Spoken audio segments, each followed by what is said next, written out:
Welcome back to the MMA Meltdown radio show.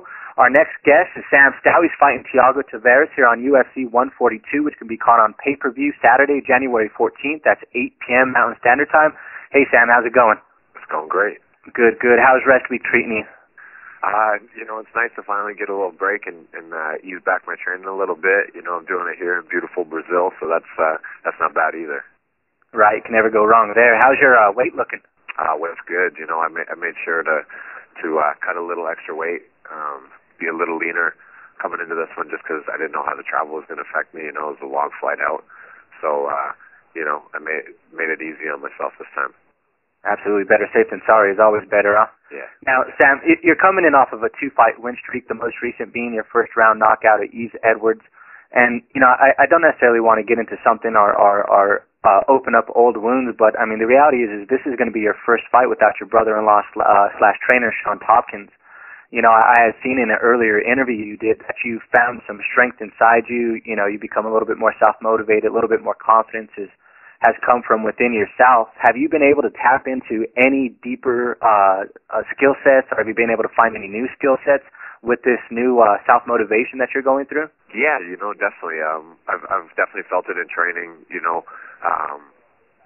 Where in the past I would kind of just wait to hear Sean tell me what to do. I've had to look for those holes and openings myself.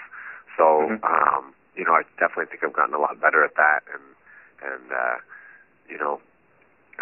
I'm not just on autopilot so much when I'm in there fighting, just waiting, listening for Sean's voice. I'm in there and I'm thinking, and I'm taking a lot more of an analytical approach to the way I train and fight. How much adjustment did it take to go from just hearing Sean's voice to now not only having to hear possibly 2 other trainers' voice, but now having to deal with that newly found voice of your own and trying to balance those 3 voices? I mean, how hard has it been to adjust to that? It's been a tough adjustment, but it's not like these are voices that are close friends and close training partners of mine that know me well and know what to say to me to have me react properly. So, I got Mark Hominick and Kibo Robinson cornering me for this fight, and these are guys I've known for a long, long time, and I'm sure their voices will carry, and I'll be able to pick them out of the crowd just as well as I could with Sean. Well, at least that's what I'm hoping. That's the plan, huh?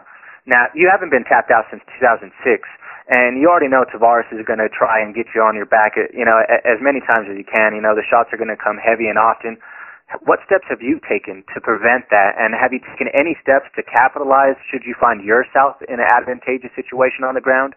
Yeah, well, I've definitely, brought in the right training partners for this. I brought in a lot of wrestlers. I went and, wrestled at some of the universities close to home. Done, worked a lot on wrestling, a lot on takedown defense and getting back to my feet, and it's something I feel comfortable with already. It's a situation I've been put in a lot, to have guys that are looking to, I know are really looking to take me down, and having to defend takedowns for a whole fight. It's something I'm used to. It's something I feel like I'm pretty good at, and I'm more prepared than ever to do that. And I think anybody would give you the edge in terms of if the fight stays standing up. But you think you'll be able to hold your own if it goes down to the ground? Oh, I think so. Yeah. I haven't shown a real offensive jiu-jitsu game, but if a submission presents itself, I'll look to take it. But I've always been good at avoiding submissions, and if the fight doesn't end up on the ground, I feel like I'm a pretty difficult guy to catch in a submission. Nice. Now, I know you're not looking past Tavares in any way, especially given the seriousness of the fight. But where do you see yourself at the end of 2012? How active are you going to be this year? To be honest, I'm not even thinking about putting myself in title contention like that. I obviously that's in the back of my mind, but that's not my primary thought process right now. Right now, I'm just trying to get adjusted to my new training camp, my new the new way of doing things without my coach, without Sean.